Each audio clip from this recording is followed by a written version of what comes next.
दल ने भी हरी झंडी दिखाई और जोका से नई मेट्रो ट्रेन की प्रथम यात्रा का शुभारंभ। बहुत बहुत धन्यवाद सर। अब जोका से तारातला तक मेट्रो सेवा आम जन के लिए उपलब्ध रहेगी।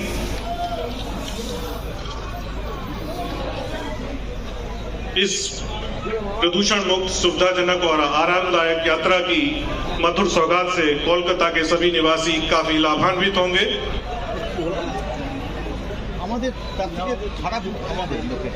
बहुत बहुत धन्यवाद। भारतीय रेल आदरणीय प्रधानमंत्री जी की प्रेरणा एवं दिशा निर्देशन में देश की जीवन रेखा की भूमिका निभाते हुए देश के सतत विकास योगदान में अपना बहुमूल्य योगदान दे रही है। इसी संदर्भ में आज उद्घाटित होने वाली परियोजनाओं के मुख्य बिंदु एक छोटे चलचित्र के माध्यम से आप सभी के अवलोकन हेतु प्रस्तुत। ये है Vande Bharat express. Make in मंत्री नरेंद्र मोदी के विजन से हुआ है इसका सृजन। जहां भी जाती है साथ में लाती है सौगातें और समृद्धि की बहार।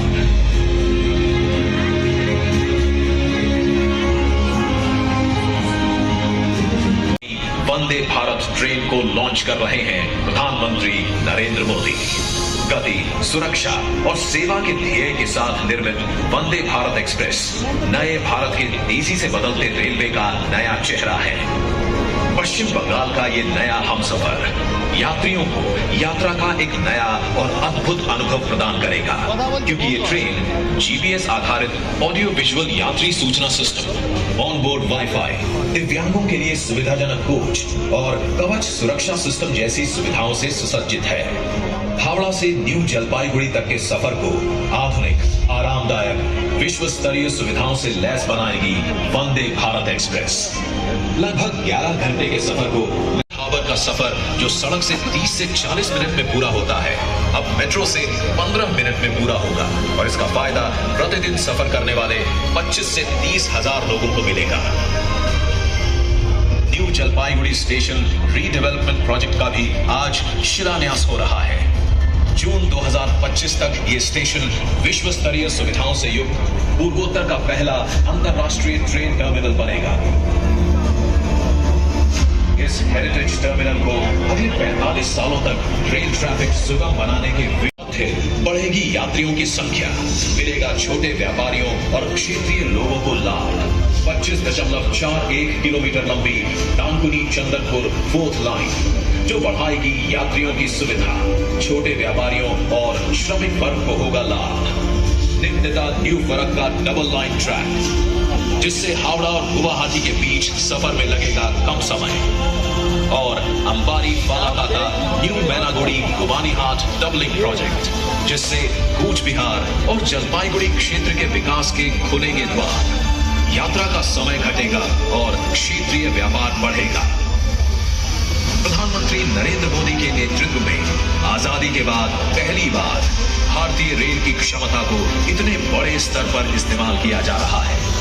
अब भारतीय रेल देश के साथ साथ संस्कृति, पर्यटन, तीर्थाटन को भी एक सूत्र में पिरो रही है। देश की प्रगति को मिलती रहे एक नई गति, इसके लिए निरंतर प्रयासरत है भारतीय rail.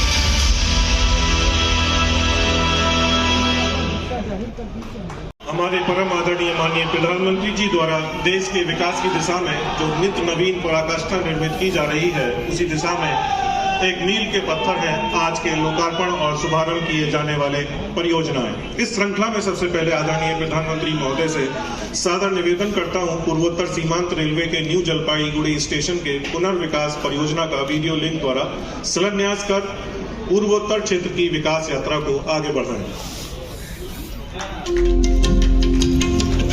New Jalpaiguri railway station को 337 करोड़ रुपए की लागत से विश्व स्तरीय सुविधाओं के साथ पहले अंतर्राष्ट्रीय ट्रेन टर्मिनल के रूप में 30 महीने की लक्षित अवधि में पुनर्विकसित किया जाएगा। इसमें lift, escalator, rooftop plaza, podium parking के साथ अन्य विश्व स्तरीय सुविधाएं प्रदान की जाएंगी। ऊर्जा एवं जल संरक्षण के साथ वर्षा जल संचयन के माध्यम से इस स्टेशन को ग्रीन बिल्डिंग के रूप में भी विकसित किया जाएगा।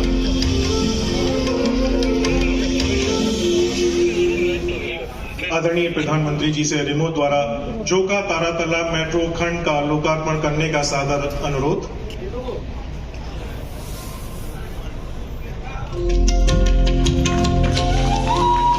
₹2535 करोड़ रुपए की लागत वाली 6.5 किलोमीटर लंबी जोका तारातला मेट्रो परियोजना अब लोगों की सेवा के लिए तैयार है।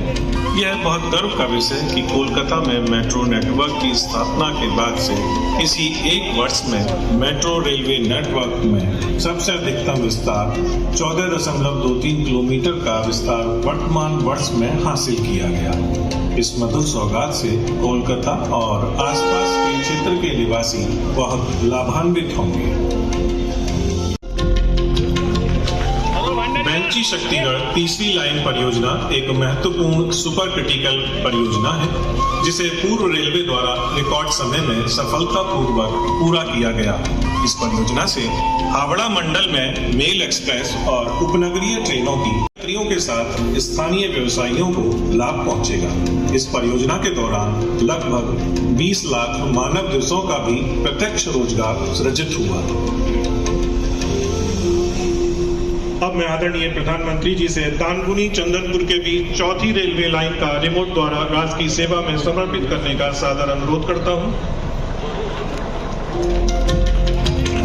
565 करोड़ रुपए लागत वाली सुपर क्रिटिकल परियोजना में दानकुनी चंदनपुर के बीच 25.4 किलोमीटर लंबी चौथी रेलवे लाइन का निर्माण हुआ। इस परियोजना से पश्चिम बंगाल की बेहद घनी आबादी वाले जिले हुगली के निवासी लाभान्वित होंगे। स्वचालित सिग्नलिंग से सुसज्जित इस लाइन में 100 किलोमीटर प्रति घंटे की गति और 25 टन अक्सर लोड के साथ गुड्स ट्रेनों का त्वरित आवागमन होगा, जिसके परिणाम स्वरूप बेहतर गतिशीलता और थ्रूपुट प्राप्त होगा तथा उपनगरीय ट्रेनों की गति में भी वृद्धि होगी। मैं आदरणीय प्रधानमंत्री से साग्रह सविनय निवेदन करता हूं कि निम्नतिता न्यू फरक्का के बीच दोहरीकृत रेलवे लाइन को रिमोट द्वारा लोकार्पित करें। 254 करोड़ रुपए की लागत वाली निम्नतिता न्यू फरक्का दोहरीकरण परियोजना से हावड़ा से गुवाहाटी तक की यात्रा अवधि कम होगी। यह परियोजना घनी आबादी वाले मुर्शिदाबाद जिले में स्थित है और इस क्षेत्र के लोग इस परियोजना से काफी लाभान्वित होंगे। इस नवनिर्मित दोहरीकृत ट्रैक पर 100 किलोमीटर प्रति घंटे की गति एवं 25 टन अक्सर लोड के साथ गुड्स ट्रेनों का परिचालन होगा। परिणाम स्वरूप ट्रेन ऑपरेशन में लचीलापन आएगा और अनुभागीय थ्रूपुट में भी वृद्धि होगी। इसी क्रम में एक बार फिर आदरणीय प्रधानमंत्री जी से आमबाड़ी फालाकाटा न्यू मैनागुड़ी घुमानी हाट दोहरीकृत रेलवे लाइन को रिमोट द्वारा लोकार्पित करने के लिए 1461 करोड़ रुपए की लागत वाली 88.17 किलोमीटर लंबी आमबाड़ी फालाकाटा न्यू मैनागुड़ी गुमानी हाट दोहरीकरण परियोजना में पश्चिम बंगाल के 11 स्टेशन एवं 24 प्रमुख पुल शामिल हैं। कूच बिहार से जलपाईगुड़ी तक विस्तृत पूर्वोत्तर सीमांत रेलवे की इस परियोजना के पूरा होने से इस क्षेत्र की लंबी समय से चली आ रही मांग पूरी होगी, जिससे इस क्षेत्र के समग्र आर्थिक विकास के साथ कृषि उद्योग को भी बढ़ावा मिलेगा। इन महत्वपूर्ण परियोजनाओं के लोकार्पण के पश्चात मैं माननीय प्रधानमंत्री जी से सादर अनुरोध करता हूं कि वो यहाँ की सभा को अपने आशीर्वचन से अभिसंचित करें। नमस्कार। पश्चिम बंगाल के राज्यपाल सीवी आनंद घोष जी, मुख्यमंत्री आदरणीय ममता जी, केंद्रीय मंत्रिमंडल के मेरे सहयोगी अश्विनी वैष्णव जी, सुभाष सरकार जी, निशित प्रामाणिक जी, जॉन बारला जी, नेता विपक्ष शुभेंदु अधिकारी जी, सांसद प्रसन्न जी, मंच पर विराजमान अन्य साथी, देवी और सज्जनों, आज मुझे आप सबके बीच रूबरू आना था, लेकिन मेरे निजी कारणों के कारण मैं आप सबके बीच नहीं आ पाया हूं। इसके लिए मैं आपकी बंगाल की क्षमा चाहता हूं। बंगाल की पुण्य धरती को, कोलकाता की ऐतिहासिक धरती को आज मेरे लिए नमन करने का अवसर है। बंगाल के कण कण में आजादी के आंदोलन का इतिहास समाहित है। जिस धरती से वंदे मातरम का जयघोष हुआ, वहां अभी वंदे भारत ट्रेन को हरी झंडी दिखाई गई। आज 30 दिसंबर की तारीख का भी इतिहास में अपना बहुत महत्व है। 30 दिसंबर 1943 1943 उस दिन ही नेताजी सुभाष ने अंडमान में तिरंगा फहराकर भारत की आजादी का दिवस उतारा। इस घटना के 75 वर्ष होने पर साल 2018 में मैं अंडमान गया था। नेताजी के नाम पर एक द्वीप का नामकरण भी किया था। और अब इस समय देश आजादी के 75 वर्ष का पर्व मना रहा है, अमृत महोत्सव मना रहा है। इसी अमृत महोत्सव में देश ने 475 वंदे भारत ट्रेन शुरू करने का संकल्प लिया था।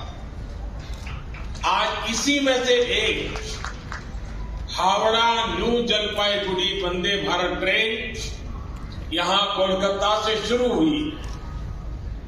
आज ही रेलवे और मेट्रो की कनेक्टिविटी से जुड़े अन्य प्रोजेक्ट्स का भी लोकार्पण और शिलान्यास हुआ है। करीब 5,000 करोड़ रुपए की लागत से जोका बीबीडी बाग मेट्रो प्रोजेक्ट काम हो रहा है। इसमें से जोका तरावता मेट्रो रूट बनकर तैयार हो गया है। इससे शहर के लोगों की ईज ऑफ लिविंग और बढ़ेगी। साथियों, कुछ देर बाद ही मुझे गंगा जी की स्वच्छता और पीने के पानी से जुड़ी अनेक परियोजनाएं पश्चिम बंगाल को सौंपने का अवसर मिलेगा। नमामि गंगे मिशन के तहत पश्चिम बंगाल में सीवरेज के 25 से ज्यादा प्रोजेक्ट्स को मंजूरी दी गई है। इनमें से 11 प्रोजेक्ट पहले ही पूरे हो चुके हैं और 7 प्रोजेक्ट आज पूरे हो रहे हैं। आज 1,500 करोड़ की लागत से 5 नई परियोजनाओं पर काम भी शुरू हो रहा है। इसमें जो प्रमुख है वो है आदि गंगा नदी का पुनरुद्धार। मुझे बताया गया है कि अभी आदि गंगा नदी की स्थिति दुर्भाग्य से बहुत खराब है। इसमें जो कूड़ा कचरा गिरता है, सीवर का गंदा पानी गिरता है, उसकी सफाई के लिए 600 करोड़ रुपए से अधिक का आधुनिक इंफ्रास्ट्रक्चर तैयार किया जा रहा है। हम लोग अक्सर व्यक्ति के जीवन में प्रिवेंटिव हेल्थ केयर की बात तो करते रहते हैं और हम कहते हैं कि दिनचर्या वो होनी चाहिए कि बीमारी की नौबत ही ना आए। ठीक इसी तरह नदी की गंदगी को साफ करने के साथ ही केंद्र सरकार प्रिवेंशन पर भी बहुत जोर दे रही है। और इस प्रिवेंशन का सबसे बड़ा और आधुनिक तरीका है ज्यादा से ज्यादा आधुनिक सीवेज ट्रीटमेंट प्लांट। आने वाले 10-15 साल बाद की जरूरतों को ध्यान में रखते हुए देश में आज ही आधुनिक सीवेज ट्रीटमेंट प्लांट लगवाए जा रहे हैं। आजादी के अमृत काल में हमें फॉरवर्ड लुकिंग सोच और अप्रोच के साथ देश को आगे ले जाना है। साथियों, इस 21वीं सदी में भारत के तेज विकास के लिए भारतीय रेलवे का भी तेज विकास, भारतीय रेलवे में तेज सुधार, ये सारी बातें बहुत जरूरी है। इसलिए आज केंद्र सरकार भारतीय रेलवे को आधुनिक बनाने के लिए, रेलवे इंफ्रास्ट्रक्चर को आधुनिक बनाने के लिए रिकॉर्ड इन्वेस्टमेंट कर रही है। आज भारत में भारतीय रेलवे के कायाकल्प का राष्ट्रव्यापी अभियान चल रहा है। आज वंदे भारत, तेजस, हमसफर जैसी आधुनिक ट्रेनें देश में बन रही हैं। आज विस्टाडोम कोचेस रेल यात्रियों को नए अनुभव करा रहे हैं। आज सुरक्षित आधुनिक कोचेस की संख्या में रिकॉर्ड वृद्धि हो रही है। आज रेलवे स्टेशन को भी एयरपोर्ट की तरह विकसित किया जा रहा है। न्यू जलपाईगुड़ी स्टेशन भी इसी लिस्ट में शामिल है। आज रेलवे लाइनों का दोहरीकरण, रेलवे लाइनों का बिजलीकरण जिस रफ्तार से हो रहा है वो पहले कभी नहीं हुआ। देश में जो ईस्टर्न और वेस्टर्न डेडिकेटेड फ्रेट कॉरिडोर बन रहे हैं वो लॉजिस्टिक्स सेक्टर में क्रांतिकारी बदलाव लाने वाले हैं। सुरक्षा हो, स्वच्छता हो, सामर्थ्य हो, सामंजस्य हो, समय की पाबंदी हो, सहूलियत हो, भारतीय रेलवे आज एक नई पहचान बनाने की हम सबकी कोशिश रंग ला रही है। बीते 8 वर्षों में भारतीय रेलवे ने आधुनिकता की नींव पर काम किया है। अब आने वाले 8 वर्ष में हम भारतीय रेलवे को आधुनिकता की नई यात्रा पर निकलते हुए देखेंगे। भारत जैसे युवा देश के लिए भारतीय रेल भी युवा अवतार लेने जा रहा है और इसमें निश्चित तौर पर 475 से ज्यादा वंदे भारत ट्रेनों की बड़ी भूमिका होगी। साथियों, आजादी के बाद के 7 दशकों में 20,000 रूट किलोमीटर रेल लाइन का बिजलीकरण हुआ।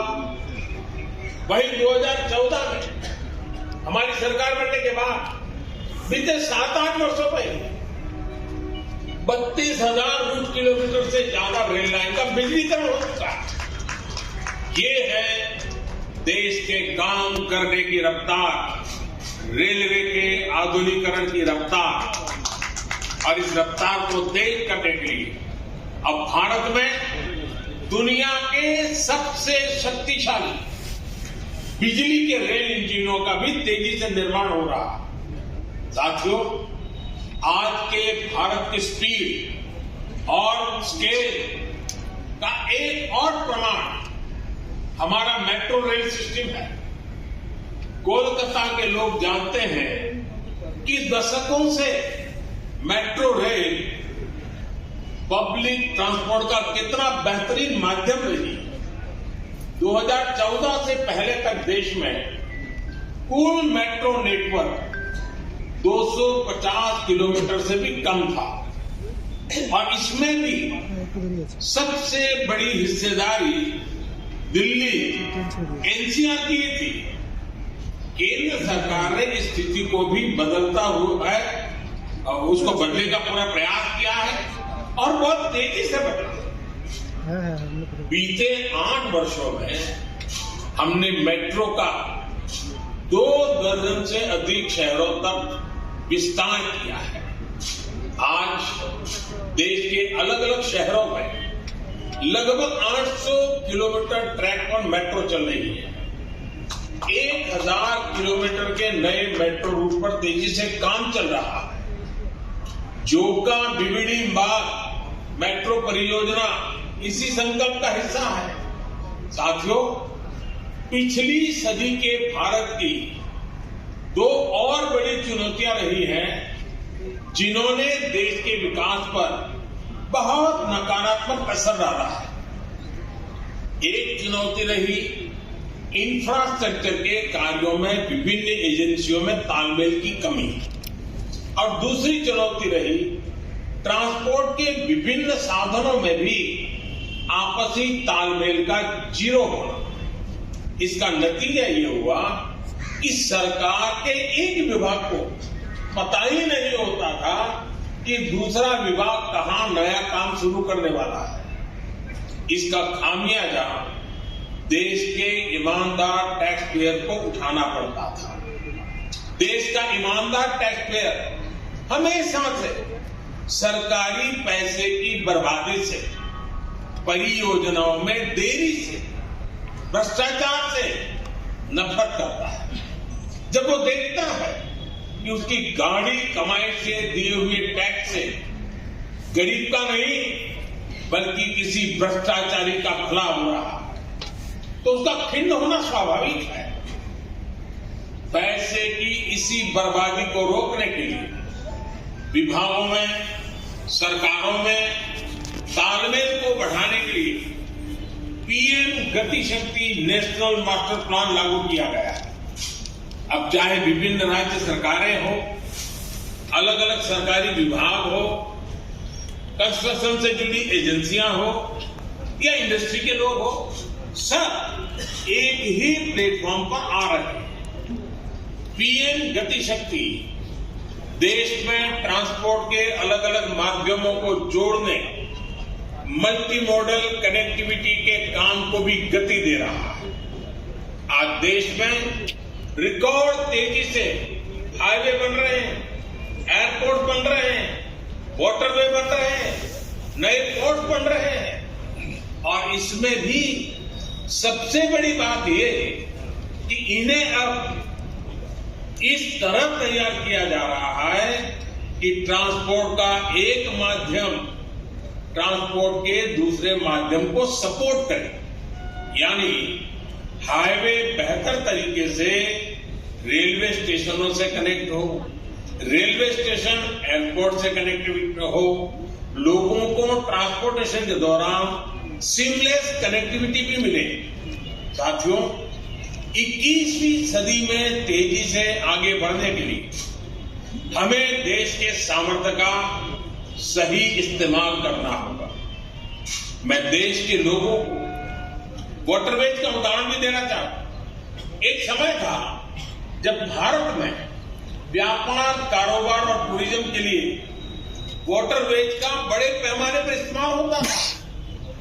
इसलिए कितने ही शहर नदियों के किनारे बसे, नदियों के किनारे इतना औद्योगिक विकास हुआ, लेकिन इस सामर्थ्य को पहले सैकड़ों वर्षों की गुलामी और फिर आजादी के बाद की सरकारी उदासीनता ने तबाह कर दिया। अब भारत अपनी इस जल शक्ति को बढ़ाने पर काम कर रहा है। देश में 100 से ज्यादा वाटरवेज और विकसित किए जा रहे हैं। भारत की नदियों में आधुनिक क्रूज चले, व्यापार भी हो, टूरिज्म भी हो। इस दिशा में हम तेजी से आगे बढ़ रहे हैं। केंद्र सरकार ने बांग्लादेश सरकार के सहयोग से गंगा और ब्रह्मपुत्र नदियों के बीच वाटरवे लिंक स्थापित करने पर भी काम किया है। मैं आज देश के लोगों को इससे जुड़ी भी एक जानकारी देना चाहता हूं। 13 जनवरी 2023 को काशी से, वाराणसी से ये भारत में बढ़ते क्रूज टूरिज्म का भी प्रतिबिंब बनेगा। मैं पश्चिम बंगाल के लोगों से भी आग्रह करूंगा कि इसका जरूर बंगाल के लोगों को नमन करना चाहता हूं। बंगाल के लोगों में देश की मिट्टी के प्रति जो प्रेम रहा है, उसका तो मैं हमेशा कायल रहा। देश के विभिन्न हिस्सों को जानने के लिए देश के विभिन्न हिस्सों में भ्रमण के लिए बंगाल के लोगों में जो उत्साह होता है वो अद्भुत होता है। बहुत से लोग पहला मौका मिलते ही किसी और देश में घूमने निकल जाते हैं, लेकिन बंगाल के लोग हमेशा अपने देश को प्राथमिकता देते हैं। बंगाल के लोग पर्यटन में भी नेशन फर्स्ट की भावना को लेकर चलते हैं और आज जब देश में कनेक्टिविटी बढ़ रही है, रेलवे, हाईवे, वाटरवे आधुनिक हो रहे हैं, तो इससे ईज ऑफ ट्रैवल भी उतना ही बढ़ रहा है। इसका बड़ा लाभ बंगाल के लोगों को भी मिल रहा है। साथियों, गुरुदेव टैगोर द्वारा रचित प्रसिद्ध पंक्तियां हैं, ओ ओमार देशेर माटी तोमार पौरे ठेकाई माथा, यानी हे मेरे देश की माटी, मैं तुम्हारे आगे अपना सर झुकाता। आजादी के इस अमृत काल में मातृभूमि को सर्वोपरि रखते हुए हमें मिलकर काम करना है। आज पूरी दुनिया भारत को बहुत भरोसे से देख रही है। इस भरोसे को बनाए रखने के लिए हर भारतीय को पूरी शक्ति लगा देनी। हमें हर दिन का उपयोग राष्ट्र निर्माण में करना है, हर पल का उपयोग राष्ट्र निर्माण। और मैं अपनी बात को समाप्त करता हूं। बहुत बहुत धन्यवाद। और कार्यक्रम के समापन में मैं आखिरी और असीम वेदना की घड़ी में हमें समय दिया। आपने हम सब के भीतर कर्तव्य निष्ठा और ऊर्जा का संचार किया कि हमें हमेशा अपने कर्म क्षेत्र में अपना सर्वश्रेष्ठ देने हेतु प्रेरित करता रहेगा। धन्यवाद।